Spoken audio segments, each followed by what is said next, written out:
चले गए रांची, वहाँ से उन्होंने बीए पास किया। फिर पटना में चले गए, पटना में लॉ में पढ़ते थे। 1974 में उन्होंने श्मशान में शिव को गुरु माना और उसके बाद 74-75 में उनको नमः शिवाय मंत्र मिला। उसके बाद में उन्होंने पब्लिक सर्विस कमीशन में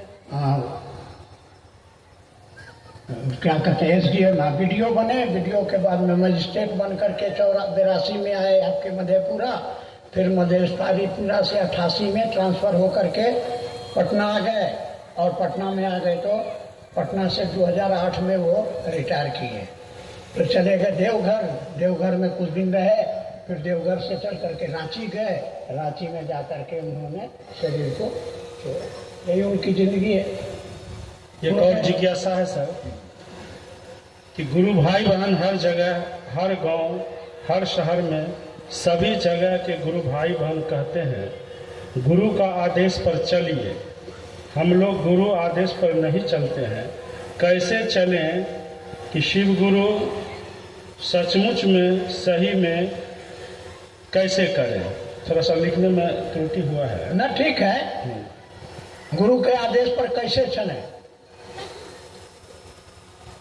कोई बताएगा कि गुरु का आदेश क्या है? आदेश मालूम है नहीं है,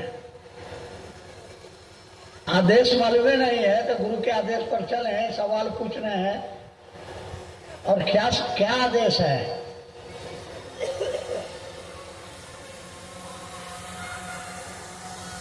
गुरु का आदेश क्या है?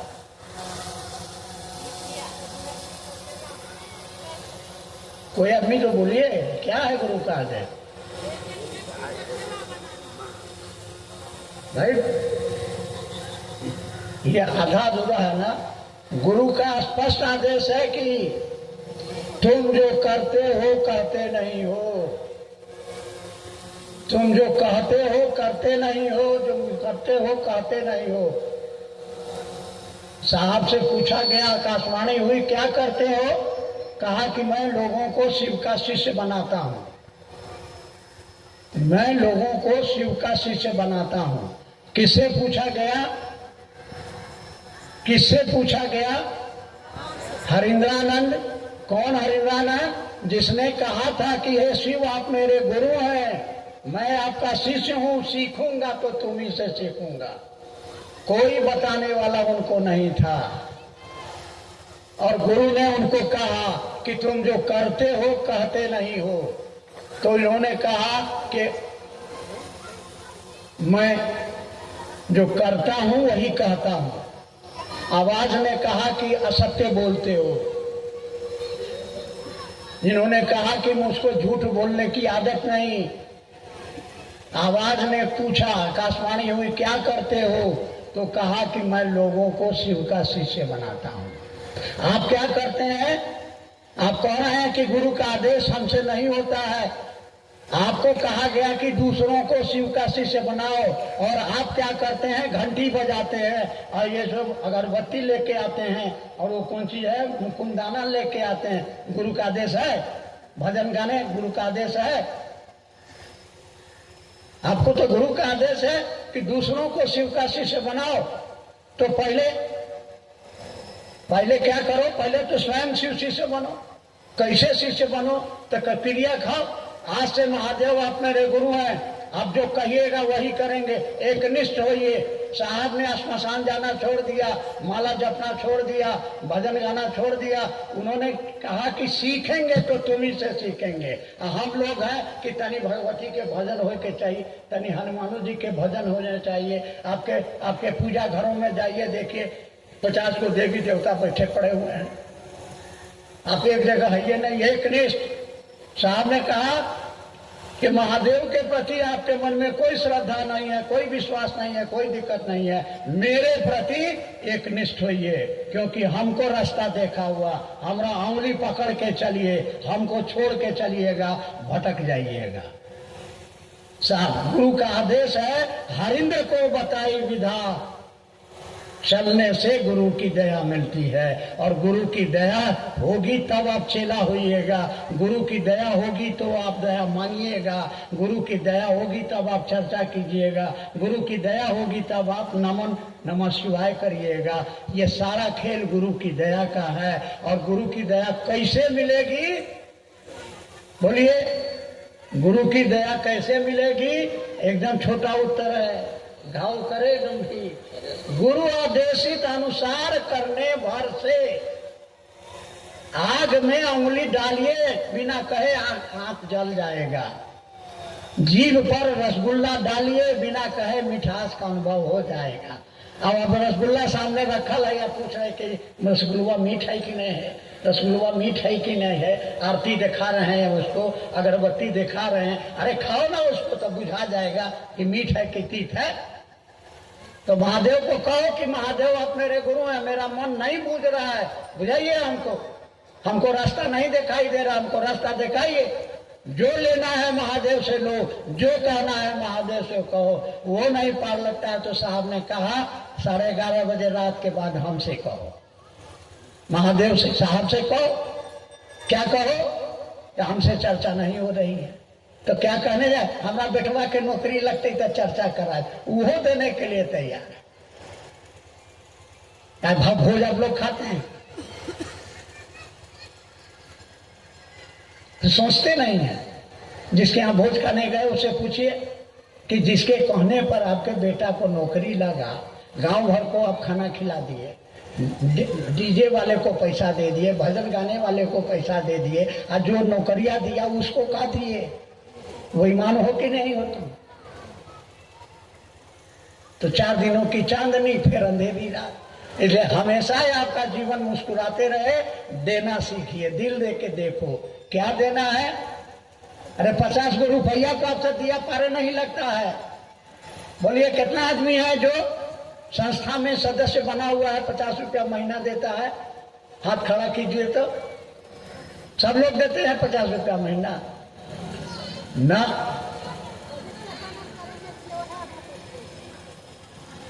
देना सीखिए। आप नहीं जा सकते हैं चर्चा में, कोई कारण हो। हमारा ससुराल में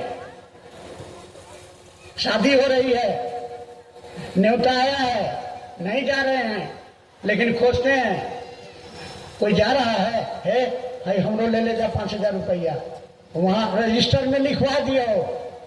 वैसे ही हमको पटना जाना है, पैदल नहीं जा सकते हैं, पैसा देते हैं, रेल हमको पटना पहुंचा देता है। पहुंचता कौन है? हम पहुंचते हैं कि नहीं? तो ऐसे ही मेरे महादेव का काम हो, मेरे साहब का संकल्प है, मेरी दीदी नीलम दीदी का संकल्प है कि दुनिया के एक एक आदमी के जिंदगी में शिव की शिष्यता का चिराग जलना है। इस काम को हम नहीं कर पा रहे हैं। हमारा मन नहीं बूझ रहा है कि महादेव मेरा है, हम नहीं चर्चा कर पा रहे हैं, हमको फुर्सत नहीं है, हमको मन नहीं है। लेकिन अगर हम 50 रुपया इस मनसा से दे रहे हैं कि मेरा पैसा गुरु काम में लगेगा, आप करके देखिए।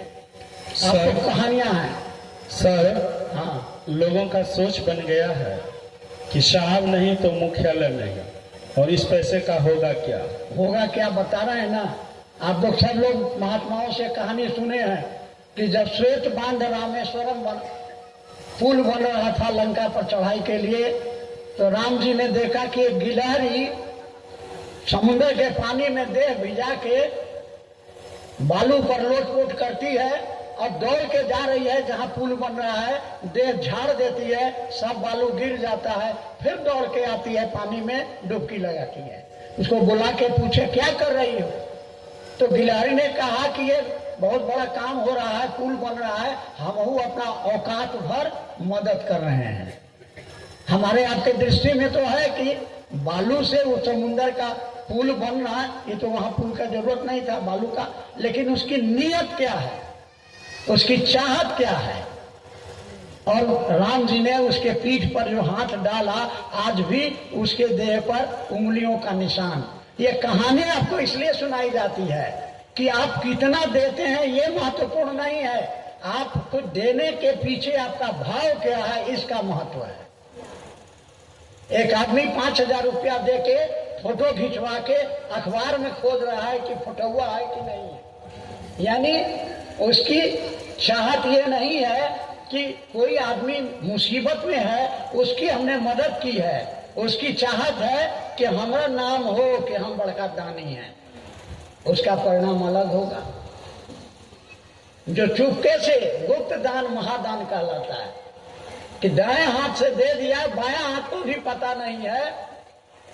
मेरी चाहत है कि मेरे साहब का, मेरे दीदी का जो संकल्प है, मेरे गुरु का जो आदेश है, उस काम को हम नहीं कर पा रहे हैं, मेरा पैसा करेगा।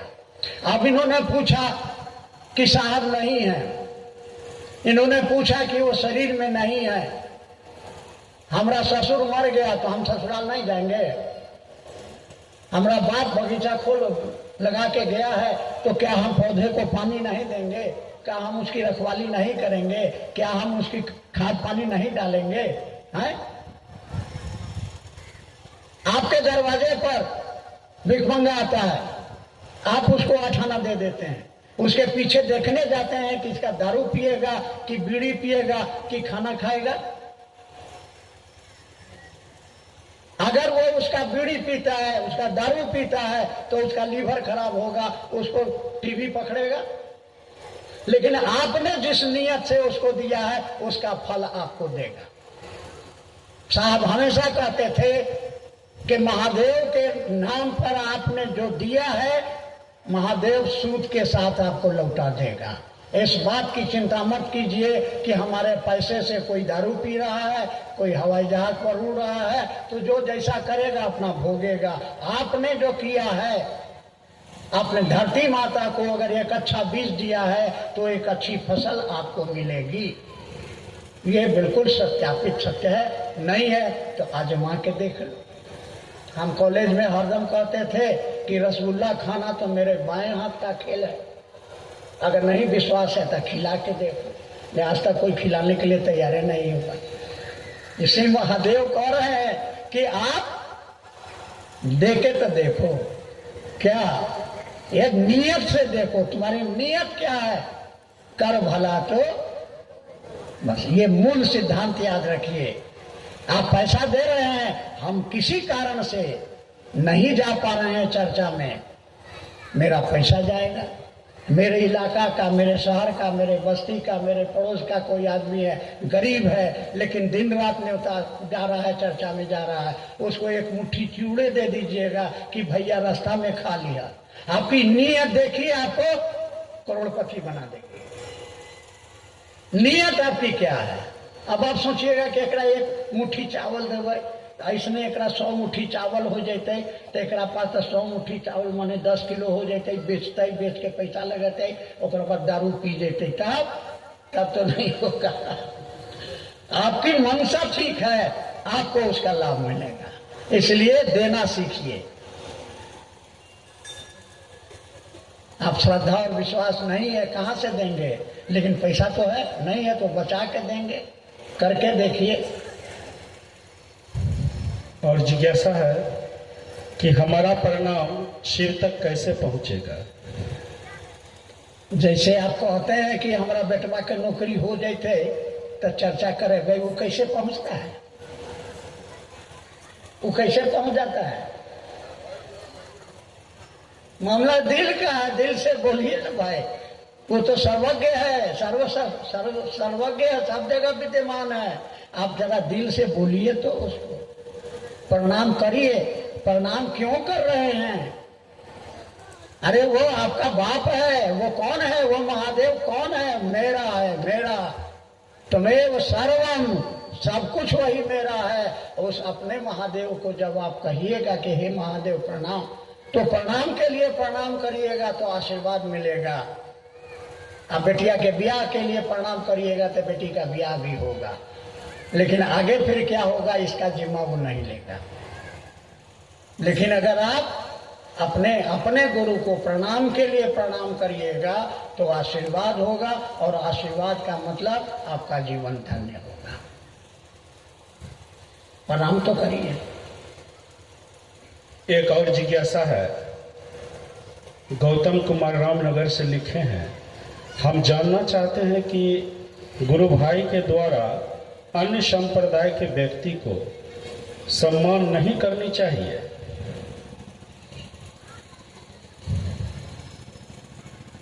अगर कोई ऐसा करता है तो गलत करता है। साहब ने हमेशा कहा है कि हमको किसी के भावनाओं को का अनादर नहीं करना चाहिए, सबको सम्मान देंगे।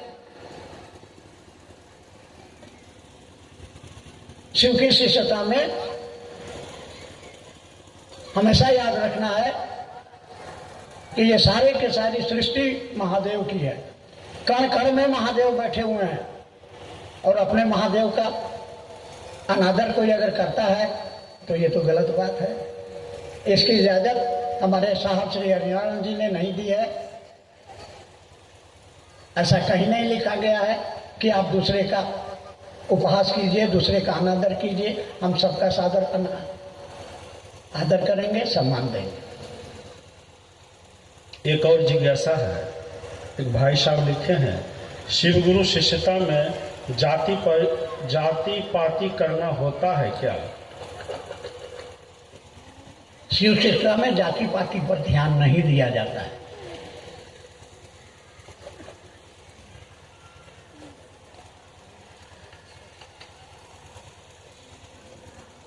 क्योंकि सभी शिव के शिष्य हैं। यहां कोई पूछता ही नहीं है कि आप कौन जात हैं, आप शाकाहारी के मांसाहारी हैं। कोई शर्त, कोई बंधन नहीं है। बस हम कौन हैं? शिव के शिष्य हैं। हमारी पहचान बदल गई। आध्यात्म की दुनिया में हमारी पहचान क्या है? मैं शिव का शिष्य हूं। शिव कौन है? तो देवों के देव, गुरुओं के गुरु, वो जगत के गुरु हैं। और मैं, जैसे आप देवघर में जाते हैं, लेकर के कांवर लेकर के जाते हैं, वहां पति पत्नी का भी संबंध खत्म हो जाता है। पत्नी को भी पति कहता है ए बम चाय पी वो। पत्नी भी अपने पति को कहती है कि ए बम चाय पीजिएगा। वहां एजी ओजी नहीं चलता है, चलता है बम बम, सब बम बम। उसी अध्यात्म की दुनिया में, शिव की शिष्यता में न कोई पति है, न कोई पत्नी है, न कोई भाई है, न कोई बहन है। सब क्या है? शिव शिष्य है सब। है ये मेरा गुरु भाई है, ये मेरी गुरु बहन है। ये आपकी पहचान बदल गई। और जब पहचान बदल गई तो आपकी आवाज, आपकी नियत, आपका सब कुछ बदल गया। एक शिव का शिष्य क्या करेगा तो वो देखेगा। और ये अध्यात्म का है, हमारा आपका नहीं। हमारे ऋषि मुनियों ने कहा, तुलसीदास जी ने क्या कहा? सिया राम मैं सब जग जानी। कबीर साहब ने क्या कहा? लाली मेरे लाल की जिद देखो तित लाल, लाली देखन मैं गई मैं भी हो गई। तो अगर अध्यात्म की दुनिया में आप खड़े हैं तो वहां पर कोई जात, कोई पात नहीं है। सभी शिव के बदले हुए स्वरूप हैं, सभी शिव हैं। हमारा उपनिषद कहता है ओम ईशावास्यमिदं सर्वम यत्किंच जगत्याम। इस जगत में जड़ चेतन स्थूल सूक्ष्म जो कुछ भी दिख रहा है, सबके मूल में एक ही सत्ता है, सिया राम में सब जग जानी। सबके अंदर वही परमात्मा निवास कर रहा है। वो चाहे सुअर हो, चाहे कुत्ता हो, चाहे बिलाई हो, चाहे आदमी हो, चाहे मिट्टी हो, कण कण में उसी का निवास है। ये है अध्यात्म की दृष्टि। सामाजिक दृष्टि में इस बात को समझ लीजिए। हमारी आपकी दृष्टि में क्या है? रोज सुबह सूरज निकलता है, डूबता है, लेकिन विज्ञान क्या बोलता है? न सूरज उगता है, न सूरज डूबता है। अरे धरती अपने चक्का, अपने धुरी पर घूमती है, तो जो हिस्सा सूरज के सामने आता है वहां दिन होता है, और जो हिस्सा उससे हट जाता है वहां रात हो जाती है। और जब अध्यात्म में जाइएगा तो वहां पता चलेगा कि न दिन है न रात है, वहां 24 घंटा दिन दिन है? तो देखने का नजरिया आपका बदल जाएगा। आप नाव पर बैठे रहिएगा तो दिखाई देगा कि किनारा जो है ना पीछे दौड़ रहा है, रेल पर आप बैठिएगा तो आपको दिखाई देगा कि आप बैठे हुए हैं और रेलगाड़ी के बाहर जो है सब चीजें पीछे भाग रही है। तो जो आपको दिख रहा है क्या सही दिख रहा है? तो सब चीज बदल रहा है। पंखा आपका 24 घंटा नाच रहा है, लेकिन पंखा के पीछे में वो डंडा लगा हुआ है, वो घूमने लगे तो पंखा नहीं घूमेगा। चलिए, अंतिम जिज्ञासा है कि क्षेत्र में गुरु भाई गुरु बहन जो बहुत दिनों से गुरु कार्य कर रहे हैं, वो अपनी ओर खींचने का प्रयास करते हैं। उनको लगता है कि जो मैं कहूँ वही गुरु भाई बहन कहे। क्या शिव की शिष्यता में ये बाधक है या बहुत बड़ा बाधक है। आपका 20 लीटर दूध देने वाली गाय अगर खूंटा से खुल गई तो क्या कीजिएगा? बोलिए। दौड़ के उसको पकड़ के ला के मजबूत रस्सी से बांध के रखिएगा। काहे कि 20 लीटर दूध देती है। तो वैसे ही क्षेत्र में ये गुरु भाई या गुरु बहनों को जो दूह रहा है 20 लीटर दूध, और वो अगर उसका कहना नहीं मानेगा तो उसका तो आमदनी गड़बड़ा जाएगा। इसीलिए साहब अगर बात माननी है तो साहब की बात मानिए, बाकी किसी का नहीं मानिए। कितनों धमकावे, कहिए कि तुमको जो करना है कर लो, मैं साहब का आदमी हूँ, मैं साहब हरिनानंद जी के आदेश और निर्देश के तहत चलूंगा। स्पष्ट आदेश है कि सूरज डूबने से पहले हमारी सारी गुरु बहनाएं कोई चर्चा में भाग लेने नहीं जाएंगी। आप खुश रहिए, अपना घरे रहिए। कोई आपको कहता है कि बिना हमसे पूछे हुए रांची मत जाओ, आप जरूर जाइए, आप खुश रहिए चाहे नाराज रहिए, जितना ताकत लगाना हो लगा लीजिए। कोई कहे कि 50 रुपया मत दो, लोग दारू पी जाता है, आप अपना विवेक लगाइए कि हम तो दे रहे हैं कि मेरे महादेव का काम होगा, ये पैसा उसमें मदद देगा। आप करके देखिए, आपके जीवन की दिशा और दशा गुरु की दया, साहब दीदी के आशीर्वाद से बदल जाए। लोग देख के आपको कहे कि हम हूँ महादेव का चेला बनेंगे। करिएगा तब ना, खाली बोली से नहीं होगा। इसलिए साहब ने स्पष्ट दिशा निर्देश दिया, मेरी उंगली पकड़ के चलो। बहुत सारे रंगासियार मेरे शरीर छोड़ने के बाद आएंगे जो आपका आध्यात्मिक शोषण करेंगे। एक गुरु बाना सिखा रही थी जाकर के कि दया ऐसे थोड़े मांगा जाता है। 4 बजे भोर में उठिए, नहाइए, कपड़ा पहनिए, घूंघट पहनिए और आंख में डोर भर के हाथ ऐसे करके दया मांगिएगा 11 बेर, तब दया मिलेगा। हमने कहा कि साहब ने ऐसा न कभी कहा न कहीं लिखा।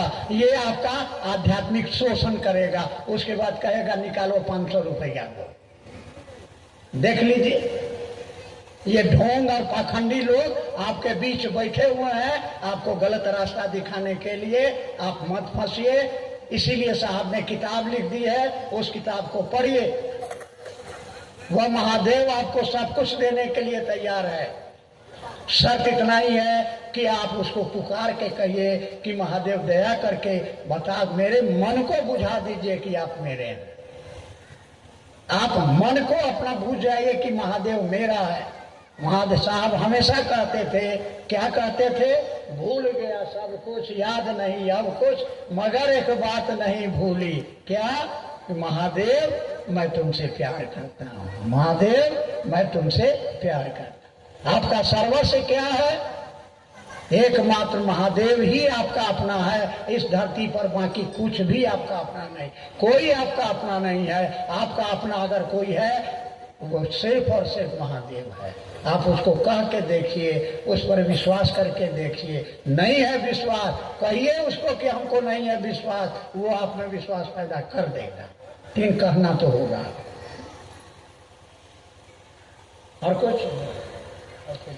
इसलिए संकल्प लेके जाइए यहाँ से कि रोज रात में कहेंगे महादेव से कि दुनिया के एक एक आदमी के दिलों में शिव की शिष्टता का चिराग जले। महादेव ऐसी दया कीजिए। कहिए अपने महादेव से कि मेरे मन को बुझाइए महादेव कि आप मेरे हैं, मेरा मन नहीं बूझता है। ये रात में सोने के समय कहिए महादेव से, सब बिछावन छोड़ने से पहले कहिए महादेव से, और बिछावन छोड़ने के बाद जो करिए कहिए महादेव से। जा रहे हैं मुंह धोने, महादेव जा रहे हैं चाय बनाने, मन करे तो थोड़ा बना के रखियो दीजिए कि महादेव तनी चाय पी लीजिए। करिए ना, करके देखिए। लोगों के जीवन की दशा और दिशा बदलेगी जब शिव को आपका मन समझेगा कि मेरा है, तो गुरु भी अपना काम करेगा। चलिए इसी उम्मीद के साथ कि आपका जीवन गुरु की दया, साहब दीदी के आशीर्वाद से सुंदर हो, मंगलमय हो, शिवमय हो। आने वाले फिर कभी मौका मिला आपके बीच तो इलाके के एक एक आदमी के दिलों में शिव शिष्टता का चिराग जले, इस संकल्प को आपके माध्यम से साकार हो। आप इस काम को करने की गुरु से दया मांगे, महादेव से दया मांगे, साहब से आशीर्वाद मांगे और करें। अपना जीवन धन्य करें, इस मानव जाति के जीवन को धन्य करें। इसी शुभकामना के साथ आप सभी के चरणों में मेरा प्रणाम। भाई गौतम